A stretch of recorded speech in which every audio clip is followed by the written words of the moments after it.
ഇപ്പൊ കണ്ടതൊന്നുമല്ല ക്യാമറകൾ. ഇനിയും പല രൂപത്തിൽ പല വിധത്തിൽ ക്യാമറകളുണ്ട്. ആ ക്യാമറകൾ ഇനി പരിചയപ്പെടുത്താം. അതിനു മുമ്പ് ഞാനൊന്ന് വാഷ്റൂം വരെ പോയിട്ട് വരാം.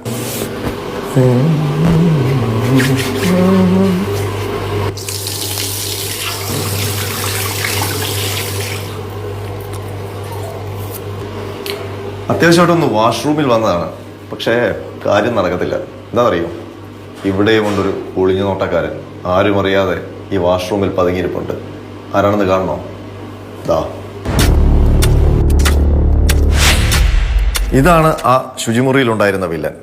ഒരു പ്ലഗ് സോക്കറ്റ്. ഈ പ്ലഗ് സോക്കറ്റിനുള്ളിൽ എർത്ത് ഹോളിനുള്ളിലാണ് ഒരു കുഞ്ഞൻ ക്യാമറ ഒളിച്ചിരിക്കുന്നത്. അതിവിദഗ്ധമായ നിർമ്മാണം, ആരും തിരിച്ചറിയില്ല. ഏതായാലും ഇതിന്റെ ടെക്നോളജി കൂടി നമുക്കൊന്ന് ചോദിച്ചറിയാം. സാധാരണ പ്ലഗ് പോയിന്റിൽ വരുന്ന പ്ലഗ് സോക്കറ്റിൽ വരുന്ന പിന്നുകളാണ്.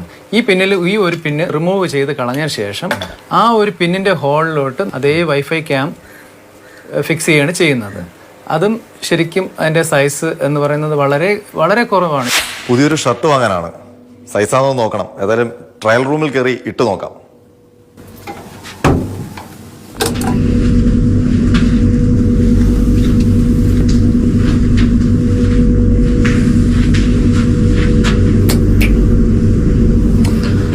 ഷർട്ട് മാറ്റൽ നടക്കത്തില്ല. എന്താ പറയൂ, ഇവിടെയും കൊണ്ടൊരു ഒളിഞ്ഞു നോട്ടക്കാരൻ.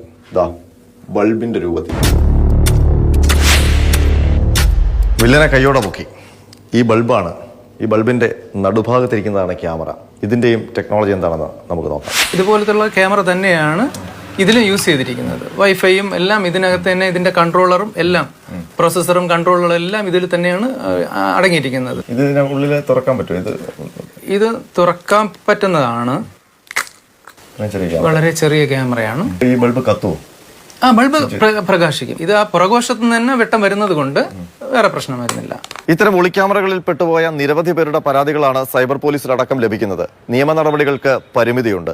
ഏതായാലും ഇത്തരം ഒളിക്യാമറകൾ വെക്കുന്നതും ദൃശ്യങ്ങൾ പകർത്തുന്നതുമൊക്കെ കൊടും കുറ്റവാളികളാണെന്ന് ഓർക്കണം.